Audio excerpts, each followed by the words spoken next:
Ok, si vous êtes dans 2 Rois chapitre 23, on va relire simplement le verset 4. Et gardez quelque chose dans 2 Rois chapitre 23, donc c'est notre chapitre référence aujourd'hui. On va y revenir.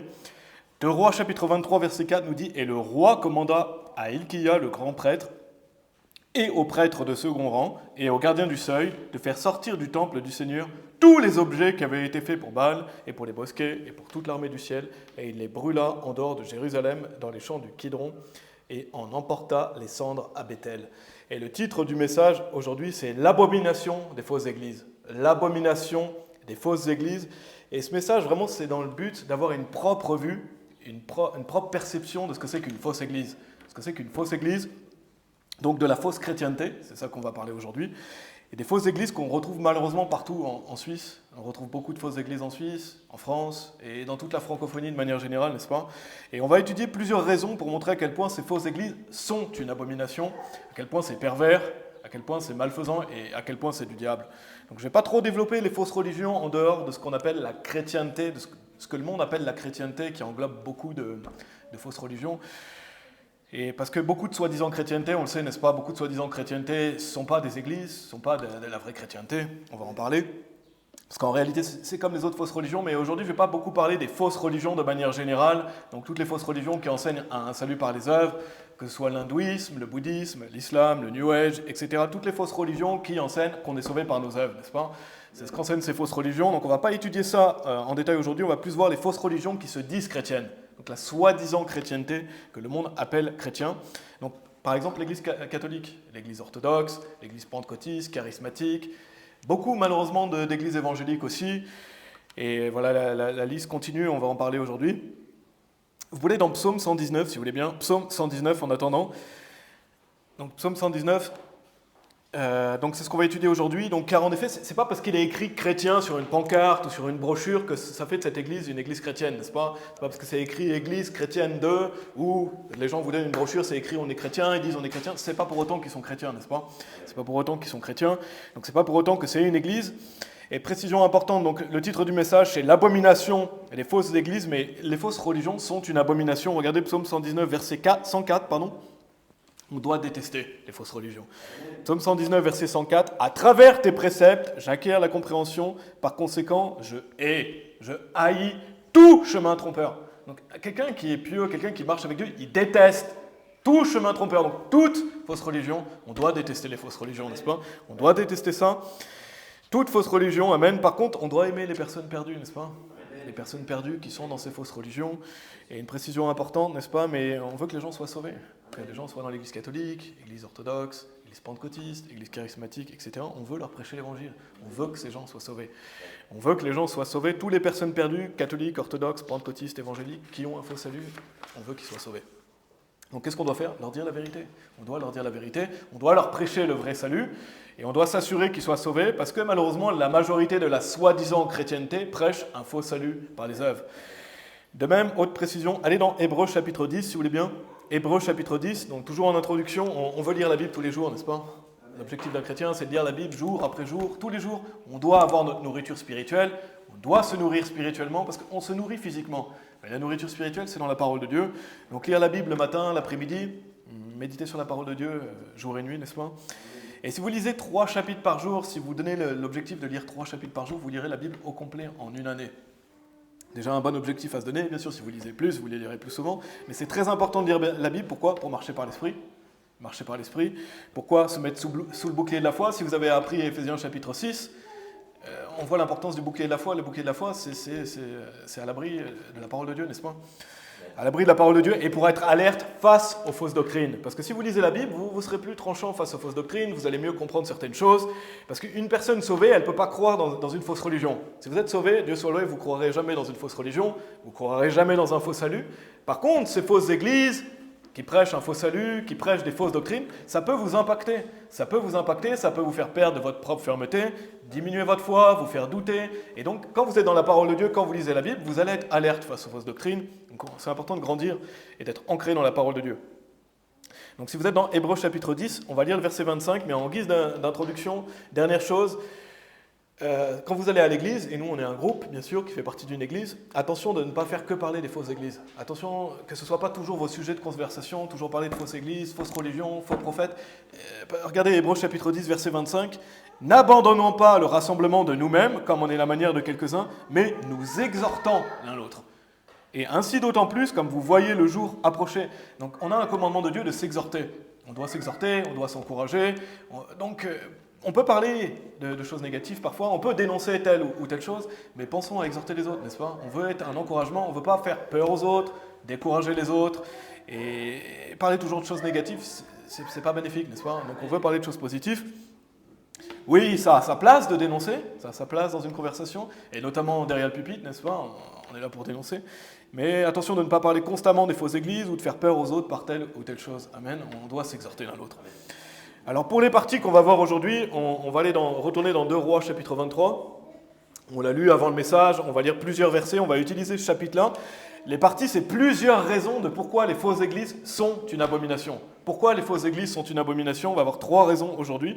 Première raison de pourquoi les fausses églises sont une abomination, les fausses églises enseignent un faux salut. Les fausses églises enseignent un faux salut. Toute fausse église enseigne un faux salut. S'il y a un faux salut qui est prêché, c'est une fausse église. Fausse église égale faux salut.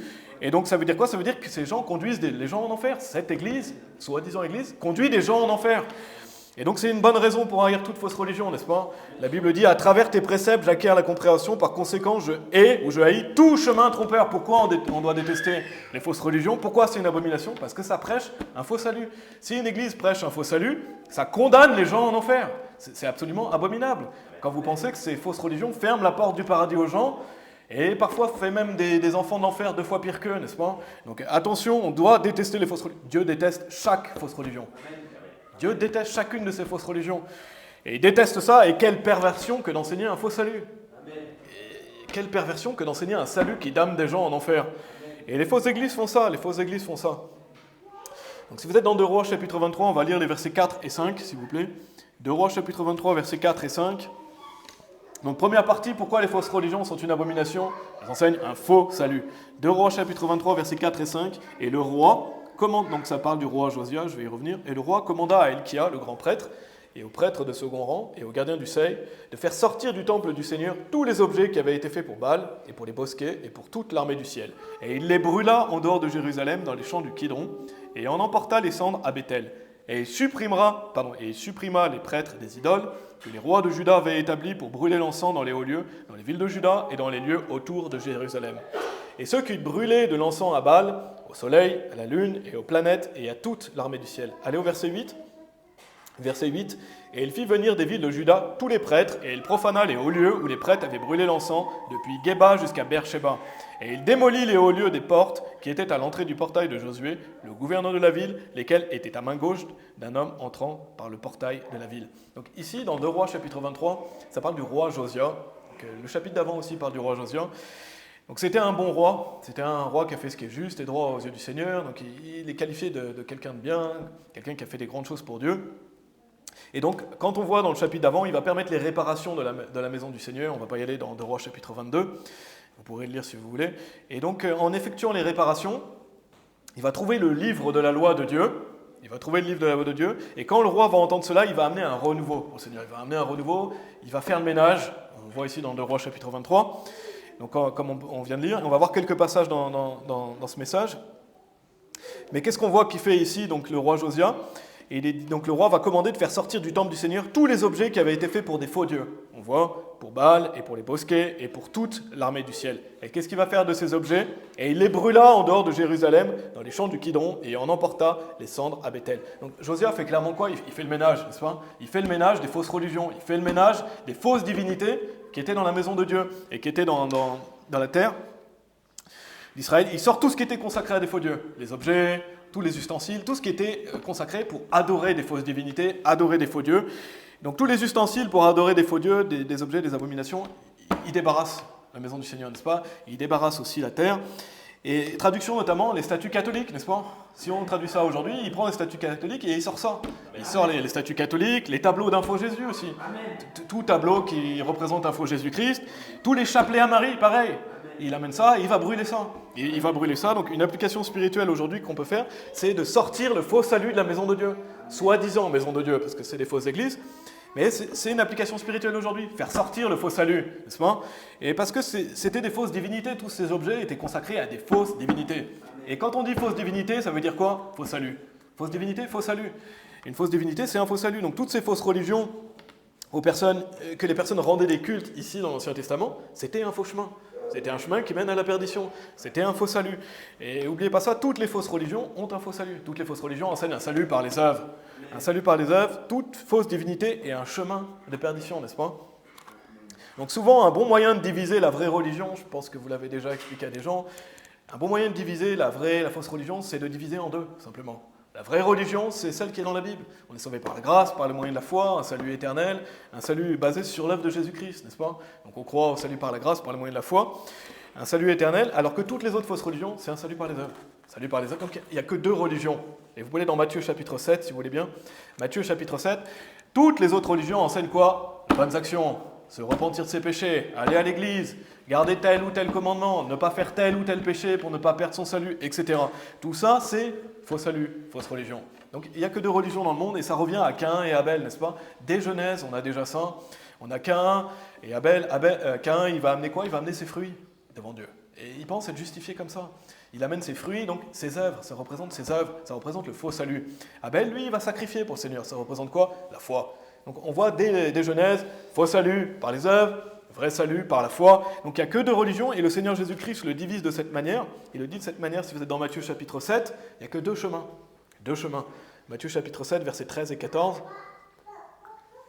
Deux religions, deux chemins. Entrez par la porte étroite, car large est la porte et spacieux est le chemin qui conduit à la destruction. Et il y en a beaucoup qui entrent par là, parce qu'étroite est la porte et resserré est le chemin qui mène à la vie, et il y en a peu qui le trouvent. Donc on voit le Seigneur Jésus-Christ divise ici le faux chemin, spacieux, la large porte, fausse religion, faux salut, et la porte étroite, le chemin resserré, qui est la vraie religion biblique.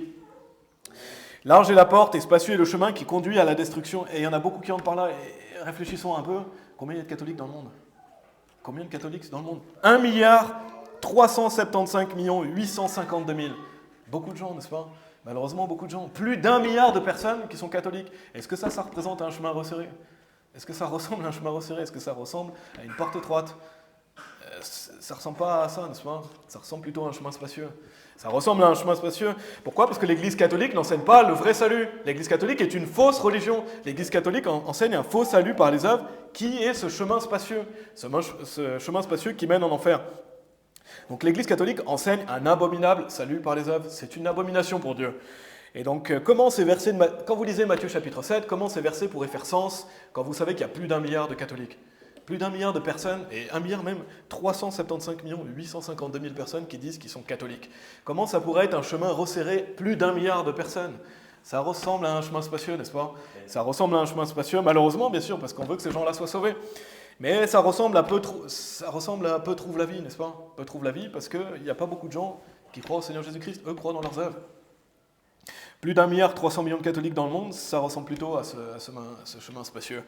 Donc, mes amis, l'Église catholique est une fausse religion qui conduit des millions, et on voit même des milliards de personnes en enfer. Donc ça, c'est une abomination. C'est une abomination pour Dieu. Et comment on pourrait dire que ce n'est pas une abomination? Souvenez-vous du message de la semaine dernière, le fait d'être jeté dans le lac de feu. Souvenez-vous de la gravité et du sérieux d'aller en enfer.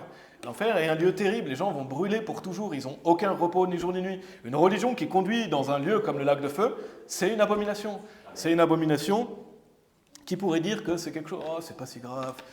C'est une abomination, n'est-ce pas? L'enfer, c'est terrible, brûler pour toujours. Et imaginez une religion qui enseigne ça. Imaginez une religion qui enseigne que pour aller au paradis, il faut faire des œuvres et donc qui conduit les gens en enfer. C'est une abomination. Revenez à 2 Rois chapitre 23, si vous voulez bien. 2 Rois chapitre 23. Donc Jésus est clair dans Matthieu chapitre 7, il y a deux chemins, deux religions. Et c'est pas vous dire que les gens vous disent non, on est tous unis. Non, la Bible, elle divise. Jésus, il a apporté l'épée, pas la paix, mais l'épée, n'est-ce pas? Et ça va amener une division. Ça va amener une division. Donc revenons à 2 Rois chapitre 23. Donc première partie, première raison de pourquoi les fausses églises sont une abomination. Les fausses églises enseignent un salut par les œuvres, un faux salut. Donc que fait le roi Josia? Il va prendre tous ces ustensiles, tous ces objets, et il va les brûler. Il va les brûler. Donc c'est un roi qui est juste. Qu'est-ce qu'il fait de tout ce qui est consacré à des faux dieux? Il brûle. Il brûle. Traduction, il fait le ménage des fausses religions, n'est-ce pas? Il fait le ménage des fausses religions, il brûle tout ça. Et quand on y pense, ces fausses religions conduisent au feu. Ces fausses religions conduisent à l'enfer.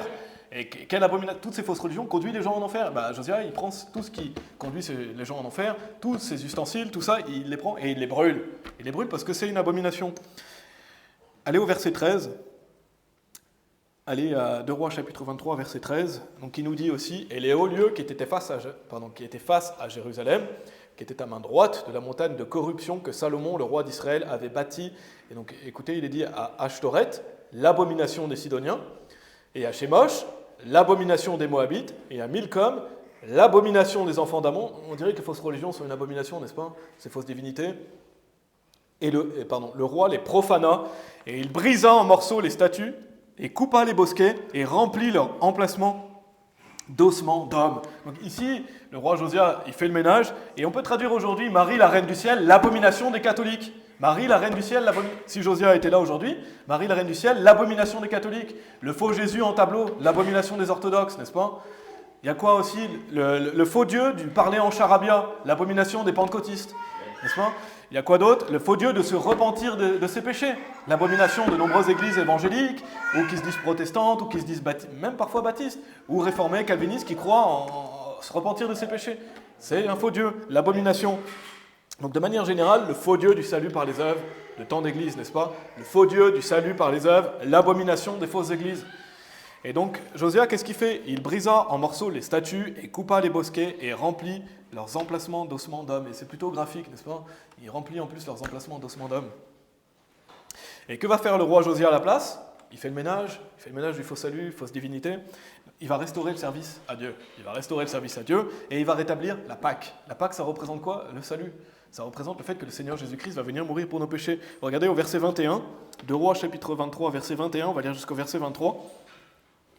Et le roi commanda à tout le peuple, disant « Célébrez la Pâque au Seigneur votre Dieu. » Comme il est écrit dans le livre de cette alliance, et certainement jamais Pâque ça devait être grandiose, n'avait été célébrée depuis les jours des juges qui avaient jugé Israël, ni pendant tous les jours des rois d'Israël et des rois de Juda, mais durant la 18e année du roi Josia, cette Pâque fut célébrée au Seigneur dans Jérusalem. Et on voit cet endroit, il avait 18 ans. Il avait 18 ans, il fait le ménage, il rétablit la Pâque, il réinstaure le service à Dieu. Et donc la Pâque représente le salut, n'est-ce pas? La Pâque, ça représente le fait que l'agneau de Dieu va être sacrifié pour nos péchés. Une belle image du sacrifice du Seigneur Jésus-Christ. Donc ça représente le vrai salut biblique. Amen. Ça représente le vrai salut biblique. Donc la Pâque, c'était une ordonnance qui pointait vers le vrai salut. Donc dans 2 Rois, chapitre 23, si on applique ça aujourd'hui par rapport à la fausse chrétienté, c'est faire le ménage de la fausse chrétienté, faire le ménage du faux salut et rétablir le vrai salut. Rétablir le vrai salut dans la maison de Dieu, n'est-ce pas? Rétablir le vrai salut dans la maison de Dieu. Donc comment on applique ça à notre combat spirituel aujourd'hui? Prêcher le vrai salut, prêcher le vrai salut, prêcher le vrai salut dans la rue, prêcher le vrai salut derrière le pupitre, en porte-à-porte, prêcher le vrai salut et combattre contre ce faux salut, prêcher contre le faux salut. Et c'est le fait d'avoir une église, on va avoir une église biblique baptiste ici en Suisse, n'est-ce pas? On a une église en Angleterre, Dieu soit loué, on est un groupe d'évangélisation, mais on veut, si Dieu le veut, après qu'on ait une église ici. Et donc c'est ça le roi Josia. Il a fait le ménage de la fausse chrétienté, des faux saluts, et il a rétabli le service à Dieu, il a rétabli la Pâque. Et donc je parlerai bien sûr dans un prochain message de ça. Mais à travers ce passage, on peut voir clairement la première raison de pourquoi les fausses églises sont une abomination, parce qu'elles prêchent un faux salut, parce qu'elles condamnent les gens en enfer, et à la place, le roi Josia va rétablir la Pâque qui représente le vrai salut. Ok, on va continuer avec la deuxième partie. Deuxième raison de pourquoi les fausses églises sont une abomination, on l'a mentionné, on va le développer, c'est que les fausses églises ont un faux Dieu. Les fausses églises ont un faux Dieu, et donc, qu'est-ce qu'une fausse église prône? L'idolâtrie. C'est de l'idolâtrie. C'est un faux Dieu, c'est un Dieu de l'invention de l'homme, n'est-ce pas? Et bien sûr, le diable est derrière toutes les fausses religions. Et mes amis, si quelqu'un va dans une fausse église, il va adorer un faux Dieu. Si vous allez dans une fausse église, vous allez adorer un faux Dieu, parce qu'il y a des louanges qui sont faites, il y a des prières qui sont faites, etc. Et bien sûr, quelqu'un de sauvé pourrait prier dans son cœur au vrai Dieu de la Bible, mais si vous allez dans une fausse église, vous êtes un idolâtre par défaut. Si vous allez dans une fausse église, vous allez adorer un faux Dieu. Et on est d'accord que le Dieu catholique n'est pas le Dieu de la Bible, n'est-ce pas? Les catholiques peuvent dire, oui, nous on croit dans la Trinité, on croit que Jésus est le Fils de Dieu, on croit que Jésus est né de la Vierge Marie, etc. Oui, mais qu'est-ce que tu crois pour aller au paradis? Si tu crois que tu dois être sauvé par tes œuvres, si tu crois dans l'église catholique, tu crois dans un faux Dieu. Dans l'église catholique, les gens vont adorer un faux Dieu. C'est pas le Dieu de la Bible. Ils peuvent clamer et dire oui, mais non, c'est pas le Dieu de la Bible. C'est pas le Dieu de la Bible. Donc, être une bonne personne, comme enseigne l'Église catholique, pour aller au paradis, c'est pas le vrai Dieu, n'est-ce pas? Notre Dieu de la Bible, il dit pas soyez une bonne personne pour aller au paradis. Se faire baptiser, non, c'est pas se faire baptiser pour aller au paradis.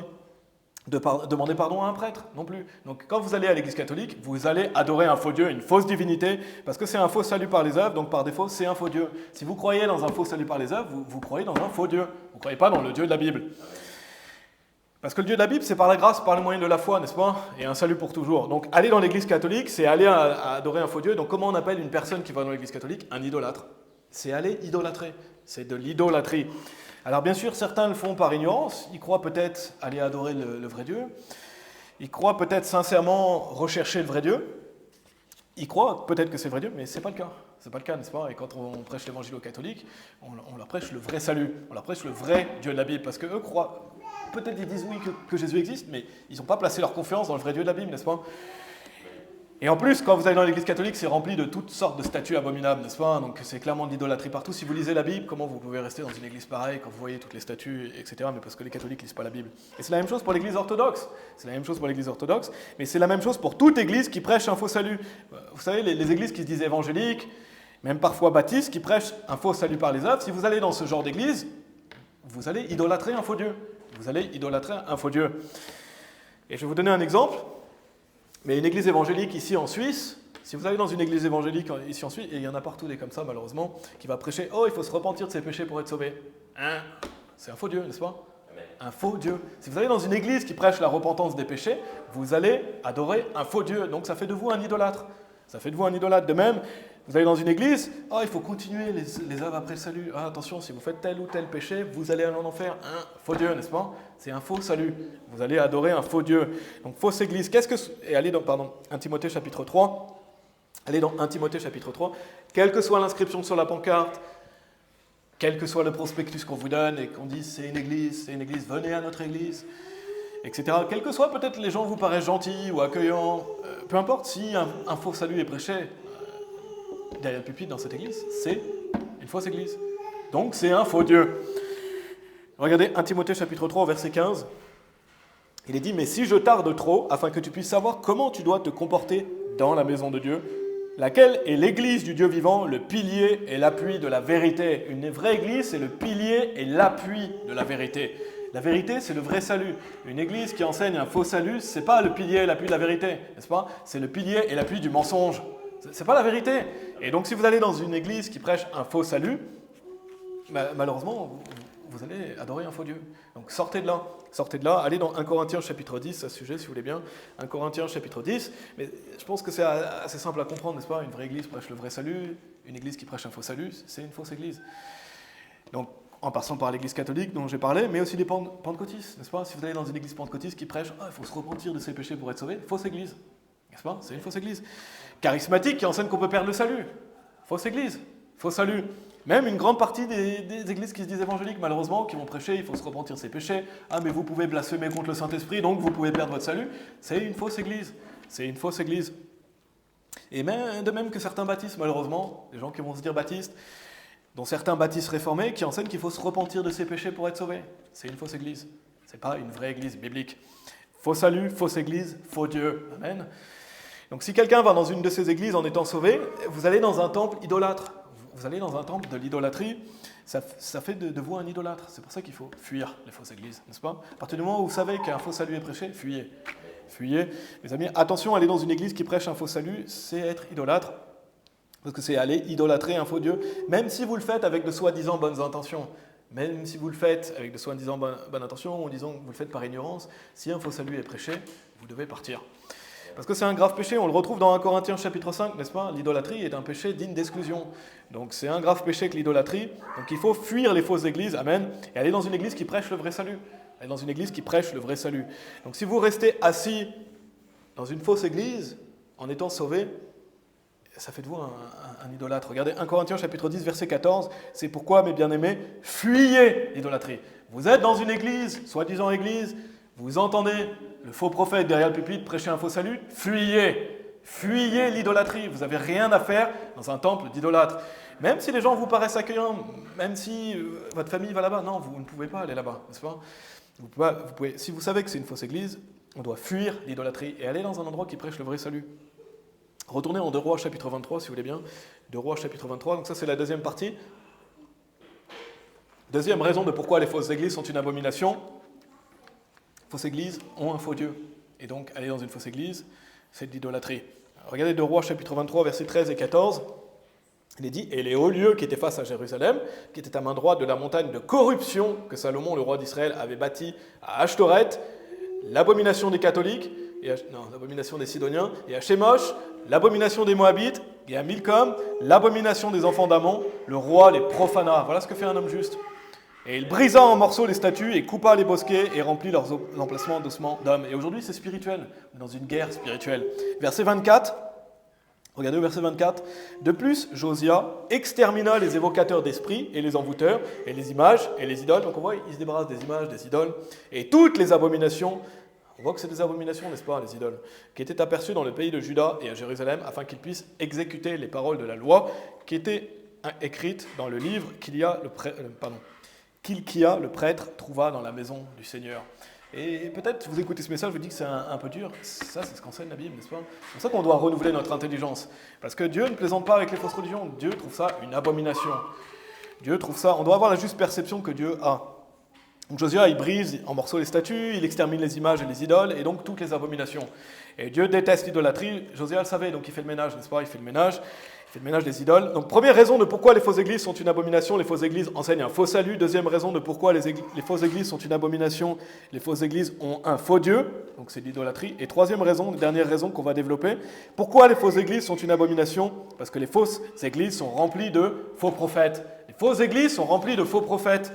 Et vous pouvez aller... Non, restez dans 2 Rois chapitre 23. Mes amis, si c'est une fausse église, le pasteur ou l'évangéliste qui est derrière le pupitre, vous pouvez le marquer tout de suite, c'est un faux prophète.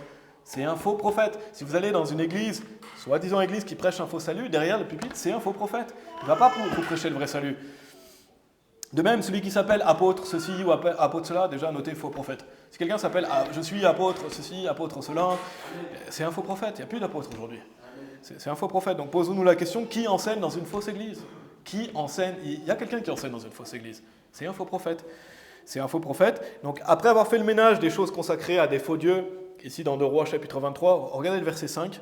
Donc Josué a fait le ménage des choses consacrées à des faux dieux, donc à un faux salut. Relisons le verset 5. Et il supprima les prêtres des idoles que les rois de Juda avaient établis pour brûler l'encens dans les hauts lieux, dans les villes de Juda et dans les lieux autour de Jérusalem, et ceux qui brûlaient de l'encens à Baal, au soleil, à la lune et aux planètes et à toute l'armée du ciel. Allez au verset 20. Au verset 20, et il fit mourir sur les autels tous les prêtres des hauts lieux qui étaient là, et il brûla des ossements d'hommes et retourna à Jérusalem. Et regardez verset 24, de Rois chapitre 23, verset 24, on va juste lire le début du verset pour souligner le point. Il est dit, de plus Josia extermina les évocateurs d'esprit et les envoûteurs. Et ça fait beaucoup de faux prophètes, n'est-ce pas ? Quand vous lisez ce passage, on voit qu'il y a beaucoup de faux prophètes, et Josia va les faire mourir, il va les exterminer, n'est-ce pas ? Et Josia ne plaisante pas. Faux prophète, ok, exterminé, détruit.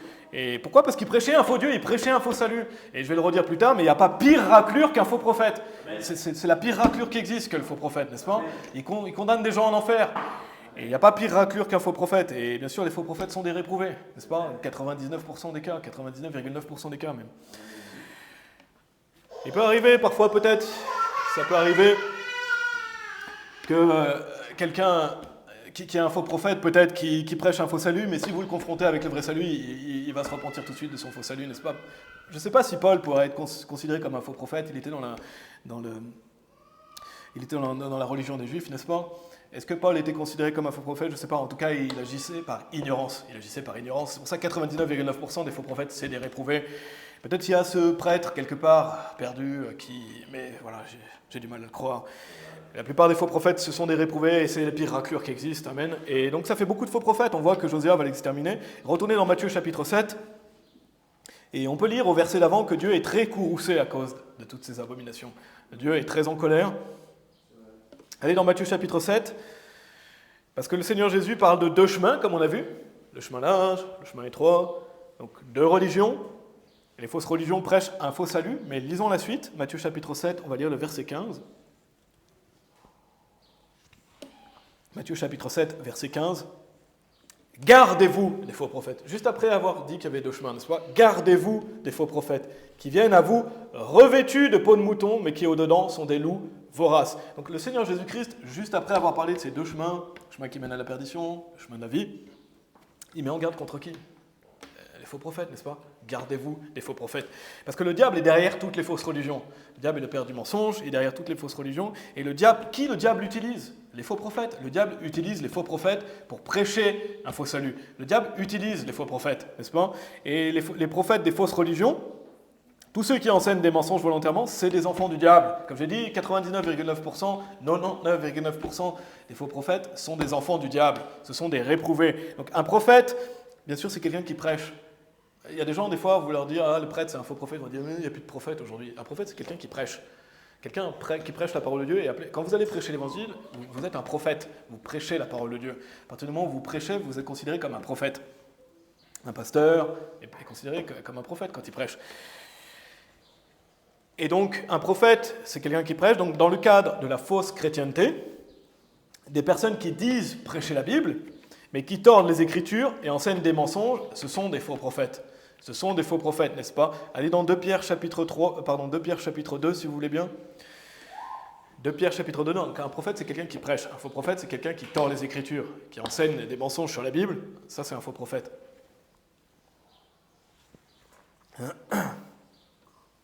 2 Pierre chapitre 2, versets 1 à 3. On ne va pas étudier tout ce passage, mais un passage qui parle des faux prophètes, il est dit « Mais il y a eu aussi de faux prophètes parmi le peuple, comme il y aura parmi vous de faux enseignants. » Donc on ne doit pas être étonné, n'est-ce pas? La Bible nous avertit à de nombreuses reprises qui introduiront furtivement des hérésies propres à la damnation. Reniant même le Seigneur qui les a rachetés, ils feront venir sur eux une rapide destruction. Et beaucoup suivront leur chemin. La Bible dit beaucoup, malheureusement, suivront leur chemin pernicieux par lesquels on dira du mal du chemin de la vérité. Et au moyen de la convoitise, ils vous exploiteront par des paroles feintes, dont le jugement depuis longtemps ne tarde pas, et leur damnation ne sommeille pas. On voit plusieurs notions à travers ce passage. Il est dit qui introduiront furtivement des hérésies propres à la damnation, par lesquelles on dira du mal du chemin de la vérité, ils vous exploiteront par des paroles feintes. Et ça rejoint, on a vu le Seigneur Jésus-Christ qui nous dit « Gardez-vous des faux prophètes, qui viennent à vous revêtus de peau de mouton, mais qui au-dedans sont des loups voraces. » Donc ils se font passer pour des hommes de Dieu.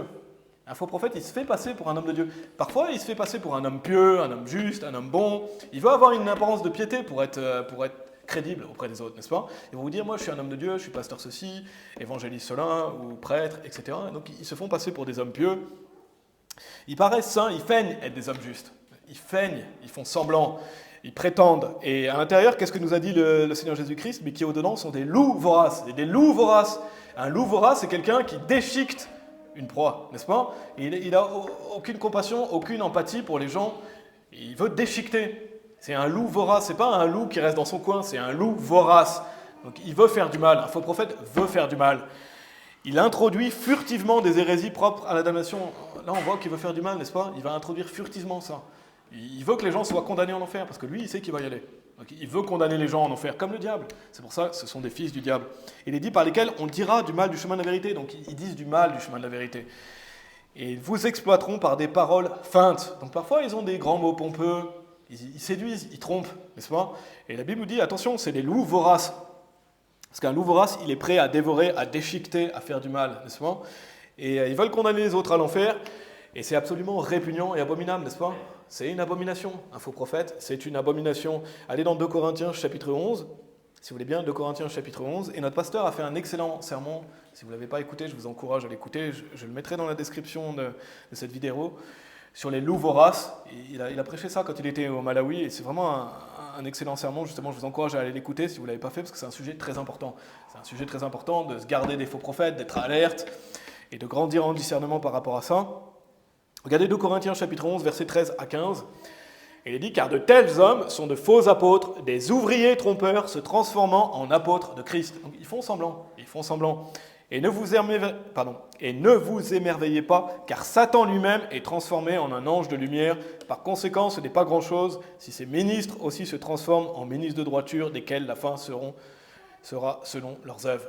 Et il faut sortir de l'esprit l'image du diable avec un petit pic rouge, etc., un petit personnage rigolo, n'est-ce pas? Le diable, il se déguise en ange de lumière. Le diable, l'antichrist, il va se prétendre être le Christ. Il va paraître pour quelqu'un de pieux, quelqu'un de saint, quelqu'un qui s'élève au-dessus des autres. Les gens disent « Oh, mais c'est un faux prophète !» Et il aura son faux prophète. Mais attention, parce que Satan lui-même est transformé en un ange de lumière. Et il est dit, par conséquent, ce n'est pas grand-chose si ces ministres aussi se transforment en ministres de droiture, desquels la fin sera selon leurs œuvres. Et donc ils se transforment, ils ne viennent pas à vous avec écrit démon sur le front. Ils ne vont pas écrire démon sur le front, ce ne sera pas écrit mormon, faux prophète mormon, je suis un démon, n'est-ce pas? Ce ne sera pas écrit ça sur sa chemise. Le prêtre, il ne va pas écrire démon sur sa robe de sorcier, n'est-ce pas? Pourtant, c'est un démon, c'est un loup vorace. Donc ils se transforment en ministres de droiture, de justice, pour tromper, ils prétendent. Et l'Église catholique, eux, c'est quand même visible. Quand vous voyez un homme sortir en robe de sorcier, c'est quand même assez visible que c'est un faux prophète, n'est-ce pas? Et la Bible nous avertit qu'un homme doit s'habiller avec des vêtements d'homme. Et en plus, on voit dans Matthieu chapitre 23 déjà qu'ils élargissaient leur phylactère, etc. Donc le Seigneur Jésus-Christ a dénoncé ça. Eux sont visibles avec leur robe de sorcier, mais beaucoup se font quand même duper par les prêtres catholiques, parce qu'ils veulent paraître pieux, ils veulent paraître saints, ils font des longues prières devant les gens, ils vont essayer de parler gentiment, d'une manière où ils vont feindre être justes. Et quand vous y pensez, je ne sais pas si vous savez combien il y a de prêtres dans le monde, mais en 2021, il y avait 407 872 prêtres, presque 500 000, presque un demi-million de prêtres. Et marquez, si c'est un prêtre, c'est un faux prophète. Ça veut dire 407 872 faux prophètes, et c'est vraiment beaucoup. Et ils sont éparpillés dans le monde, mais tous les prêtres catholiques sont des faux prophètes. Vous voyez un homme arriver en robe de sorcier, il dit « je suis prêtre catholique », ok, faux prophète. Faux prophète, parce qu'ils enseignent la doctrine catholique du salut, n'est-ce pas? Il vous enseignera que pour aller au paradis, vous devez être bon, vous devez vous faire baptiser, vous devez lui demander pardon, etc. Donc c'est un faux salut. Chacun d'entre eux est un faux prophète. Un faux salut par les œuvres, un faux Dieu, faux prophète. Faux salut par les œuvres, faux Dieu, faux prophète, abomination des fausses églises. Et donc pas seulement les prêtres catholiques, mais aussi les faux prophètes pentecôtistes. Pareil, faux prophètes charismatiques, qui prêchent un faux salut par les œuvres, les adventistes, les témoins de Jéhovah, les mormons, et malheureusement ainsi que de nombreux aussi pasteurs qui se disent évangéliques, pasteurs qui se disent protestants, pasteurs qui se disent baptistes. S'ils prêchent un faux salut, c'est un faux prophète, peu importe l'étiquette. Tous ceux qui enseignent un salut par les œuvres, on va voir un peu juste après comment les identifier, même s'ils se disent baptistes. Même s'il se dit baptiste, n'est-ce pas? S'il prêche un faux salut, c'est un faux prophète. Si c'est autre chose que par la foi, par la grâce, non des œuvres avant, non des œuvres après, n'est-ce pas? Et que le salut est pour toujours, c'est pas je garde mon salut par mes œuvres, n'est-ce pas? Un salut gratuit est pour toujours. Si c'est autre chose que ça, c'est un faux prophète. S'il vous prêche un faux salut derrière un pupitre. Donc il y a certains qui sont plus subtils que d'autres. Il y en a qui ne vont pas vous prêcher ouvertement, qui croient dans la repentance des péchés, qui croient qu'il faut faire des œuvres, etc. Les catholiques, ils sont pas vraiment subtils, les prêtres, n'est-ce pas? Si vous avez du discernement, vous savez les reconnaître. Mais il y en a qui se disent pasteurs, il y en a qui se disent traditionnels, il y en a qui se disent fondamentalistes. Et ils vont cacher leur faux salut. Ça va être subtil. Ils vont se faire passer pour des ministres de droiture, mais à l'intérieur, c'est des loups voraces. Et on retrouve ça dans certaines églises évangéliques, réformées ou autres, n'est-ce pas? Et donc attention, parce que, allez, retournez dans Matthieu chapitre 7, si vous voulez bien. Matthieu chapitre 7, attention, parce que si vous écoutez ce genre de personnes, ces faux prophètes, vous pouvez perdre de votre propre fermeté. Vous pouvez perdre de votre propre fermeté. Ça peut vous détruire plus ou moins dans votre marche avec Dieu, n'est-ce pas? Ça peut vous instituer le doute. Et c'est ce que veulent ces faux prophètes. S'ils savent que vous êtes sauvés, la manière dont ils peuvent vous attendre, c'est vous enseigner des mensonges, vous faire douter pour que vous n'alliez pas évangéliser. Les faux prophètes ne veulent pas que vous alliez évangéliser. Le diable ne veut pas que vous sauviez des âmes. Donc les faux prophètes, ça peut être subtil ce qu'ils vous enseignent. Mais attention. Relisons Matthieu chapitre 7, verset 15, et on va lire la suite. Matthieu chapitre 7, verset 15, et après on va lire la suite, verset 16 à 20. Donc on a lu « Gardez-vous des faux prophètes », le Seigneur Jésus nous dit, « qui viennent à vous revêtus de peau de mouton, mais qui au-dedans sont des loups voraces. Vous les reconnaîtrez à leurs fruits. Les hommes cueillent-ils des raisins sur des épines ou des figues sur des chardons? Oui, certainement, tout bon arbre produit du bon fruit, mais un arbre corrompu produit du mauvais fruit. Un bon arbre ne peut produire du mauvais fruit, ni un arbre corrompu ne peut produire du bon fruit. » Tout arbre qui ne produit pas du bon fruit est coupé et jeté au feu. C'est pourquoi vous les connaîtrez à leurs fruits. Donc il mentionne de les reconnaître par les fruits, n'est-ce pas? Comment on reconnaît un faux prophète? Par ses fruits. Et qu'est-ce que ça signifie? Je vais vous lire Proverbe chapitre 11, verset 30, que vous connaissez certainement. Le fruit de l'homme droit est un arbre de vie, et celui qui gagne des âmes est sage. Le fruit d'un homme droit, c'est un arbre de vie, et celui qui gagne des âmes est sage. Donc le fruit, c'est ce qui sort de votre bouche. N'est-ce pas? C'est ce qui sort de quelqu'un qui va gagner des âmes, il va prêcher la parole de Dieu. C'est ce qui sort de sa bouche. Qu'est-ce qui sort de la bouche d'une personne sauvée pour gagner une âme? La parole de Dieu. Qu'est-ce qui peut faire? Qu'est-ce qui peut gagner quelqu'un à Christ? La parole de Dieu. Donc ça n'a rien à voir avec nos bonnes œuvres. Rien à voir avec nos bonnes œuvres, rien à voir avec les fruits de l'esprit, n'est-ce pas? Ces fruits dont il est question, ce n'est pas vos bonnes œuvres, ce n'est pas les fruits de l'esprit. Allez dans Matthieu chapitre 12, si vous voulez bien, Matthieu chapitre 12. Regardez aux fruits, ce n'est pas regarder aux œuvres. Quand il est mention ici, vous les reconnaîtrez à leurs fruits, ce n'est pas par rapport à leurs œuvres. Ce n'est pas par rapport à un chrétien, est-ce qu'il marche par l'esprit? Non. Parce que ce n'est pas automatique de marcher par l'esprit. Un chrétien peut marcher par la chair. Un chrétien peut marcher par la chair, et vous ne verrez pas les fruits de l'esprit. Si quelqu'un marche par la chair, vous n'allez pas voir les fruits de l'esprit, n'est-ce pas? On ne marche pas automatiquement par l'esprit. Donc qu'est-ce que c'est que vous les reconnaîtrez par leurs fruits? C'est ce qui sort de votre bouche. Et c'est confirmé en Matthieu chapitre 12. On va lire des versets 33 à 37. Matthieu chapitre 12, versets 33 à 37. Soit vous rendez l'arbre bon et son fruit bon, ou bien vous rendez l'arbre mauvais et son fruit mauvais, car l'arbre est connu par son fruit. Ô génération de vipères, comment vous, étant mauvais, pouvez-vous dire de bonnes choses? Dire de bonnes choses. Car c'est de l'abondance du cœur que la bouche parle. On retrouve le mot parler ici. Un homme bon tire de bonnes choses du bon trésor de son cœur, et un homme mauvais tire de mauvaises choses de son mauvais trésor. Mais je vous dis qu'au jour du jugement, les hommes rendront compte de toute parole inutile qu'ils auront dites. Car par tes paroles, tu seras justifié, et par tes paroles, tu seras condamné. Donc on voit ici qu'il y a un pattern, n'est-ce pas, de dire tes paroles, dire, il est dit dites, il est mention de fruits, toutes les paroles, parce que l'arbre c'est un prophète, n'est-ce pas? Donc l'arbre est un prophète, le fruit c'est ce qu'il dit, c'est ce qui sort de sa bouche, et donc quand il est mention ici des générations de vipères, c'est des faux prophètes. C'est des faux prophètes, donc ce qui sort de leur bouche, c'est des mensonges. N'est-ce pas? Et donc, comme on a vu dans Matthieu chapitre 7 au verset 20, c'est pourquoi vous les connaîtrez à leurs fruits. Donc c'est à propos de ce qui sort de leur bouche. C'est à propos de ce qui sort de leur bouche, car c'est de l'abondance du cœur que la bouche parle. Comment vous reconnaissez un faux prophète? Parce qu'il dit.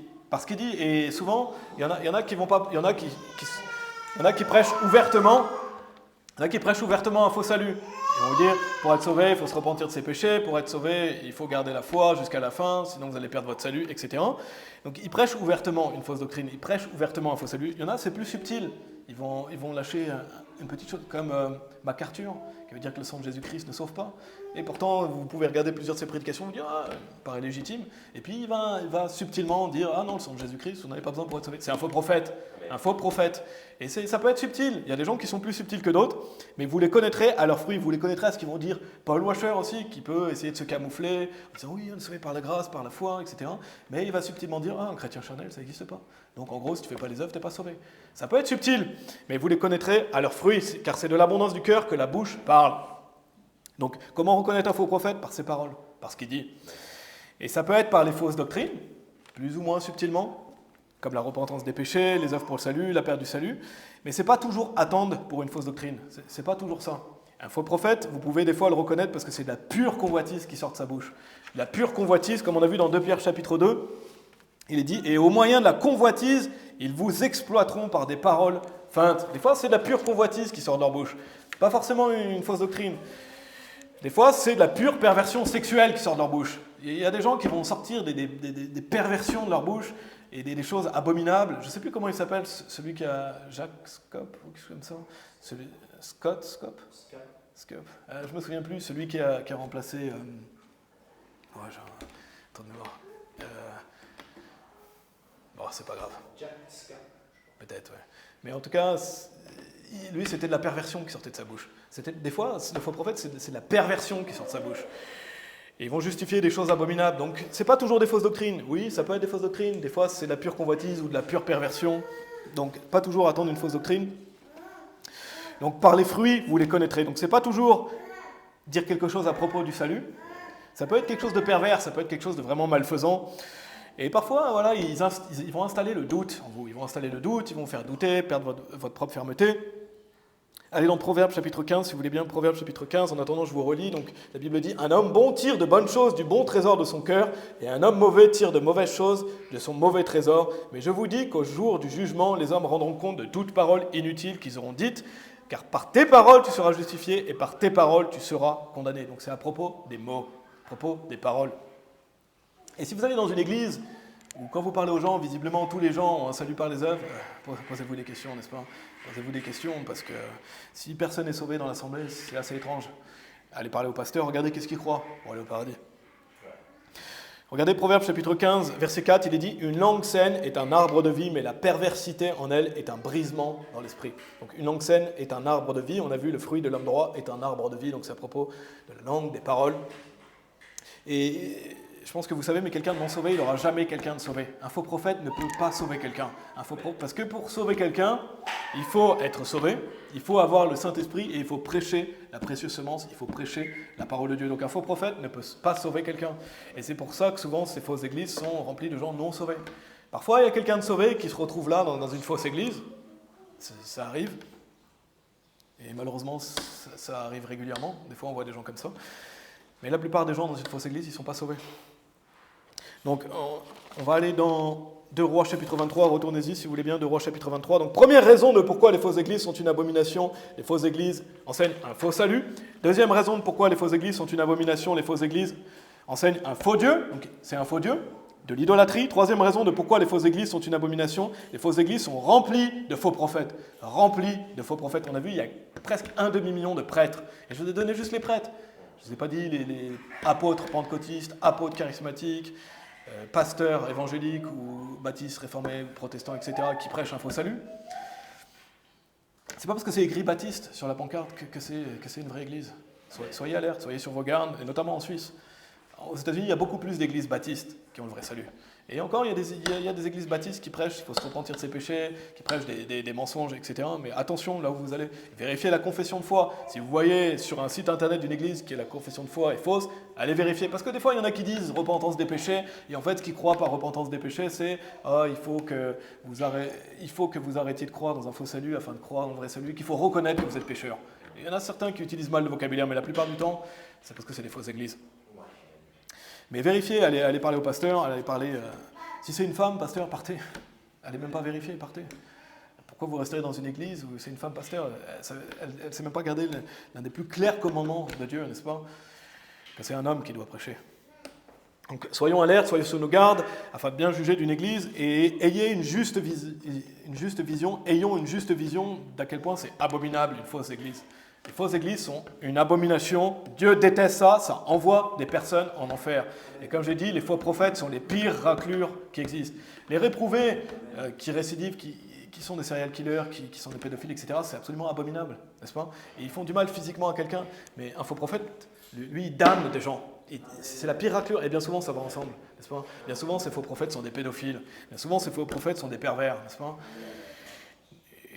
Et donc un faux prophète, c'est la pire raclure qui existe dans le monde. Josia, on va relire le verset 25. Je ne sais plus si on l'a lu dans le sermon, en tout cas on l'a lu avant le message. Josué était un homme droit devant Dieu, et regardez ce qui est dit à son sujet, 2 Rois chapitre 23, verset 25, il est dit « Et il n'y avait eu avant lui aucun roi semblable à lui, qui se soit tourné vers le Seigneur de tout son cœur. » Il se tourne vers le Seigneur, n'est-ce pas? Peut-être il y a des gens qui vous diraient « il n'était pas dans un bon esprit ». Il manquait d'amour, regardez, il a exterminé les évocateurs d'esprit, il a exterminé les prêtres, il a détruit les idoles, etc. Non, la Bible dit qu'il se soit tourné vers le Seigneur. Dieu a approuvé ce qu'il a fait, n'est-ce pas? De tout son cœur, de toute son âme et de toute sa puissance, selon toute la loi de Moïse, et il a fait selon la parole de Dieu. Il a fait selon la parole de Dieu.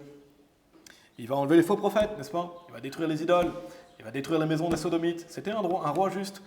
Il ne s'éleva après lui aucun comme lui. Et Josua, après avoir retrouvé la parole de Dieu, donc il a fait le ménage, et qu'est-ce qu'il va faire à la place? Il va instaurer le vrai service dans la maison de Dieu, il va rétablir la Pâque, qui symbolise le vrai salut, n'est-ce pas? Et je vais vous lire 2 Chroniques, chapitre 34, verset 33, le dernier verset que je vais vous lire. 2 Chroniques, chapitre 34, verset 33, un passage aussi qui nous parle de Josia. Il est dit « Et Josia ôta toutes les abominations ». Il ôta toutes les abominations de tous les pays appartenant aux enfants d'Israël, et il obligea tous ceux qui étaient présents en Israël à servir c'est-à-dire à servir le Seigneur leur Dieu. Et durant tous ces jours, ils ne se détournèrent pas du Seigneur, le Dieu de leur père. Josué était un homme juste.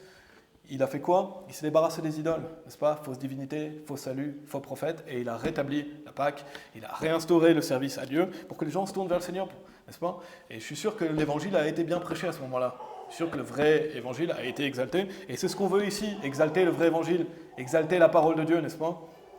Et je parlerai des vraies églises dans le prochain message.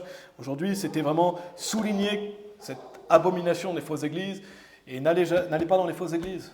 N'allez pas dans les fausses églises, c'est un faux Dieu. Ne soyez pas idolâtres. C'est un péché de 1 Corinthiens chapitre 5, être idolâtre. Dieu ne plaisante pas avec ça. Donc fuyez l'idolâtrie. Et on verra la semaine prochaine un message au sujet de notre groupe, au sujet de notre église en Angleterre. Parce qu'on veut qu'il y ait une vraie église ici en Suisse, n'est-ce pas? Et j'en reparlerai peut-être quelques vraies églises en Suisse, pas que je sache, qui prêchent le vrai salut. Il y a peut-être des églises, il y a probablement des églises qui prêchent le vrai salut. Il y a les assemblées des frères déjà qui ont le vrai salut, n'est-ce pas? Mais déjà, il y a une chose qui est de prêcher le vrai salut, mais il y a aussi après le fait d'aller évangéliser, n'est-ce pas? Une vraie église va évangéliser. Et elle va évangéliser et elle utilise une bonne version de la Bible aussi, n'est-ce pas? Mais on parlera de ça la semaine prochaine. Ok, c'était l'abomination des fausses églises. On va prier. Merci Père. Merci Seigneur pour ta parole, Père. Merci de ta justice, merci de ton jugement, Seigneur. Merci de ces passages de l'Ancien Testament, de Rois chapitre 23. Ce sont des passages vraiment forts où on voit un homme juste, Josué, qui a fait le ménage, Seigneur.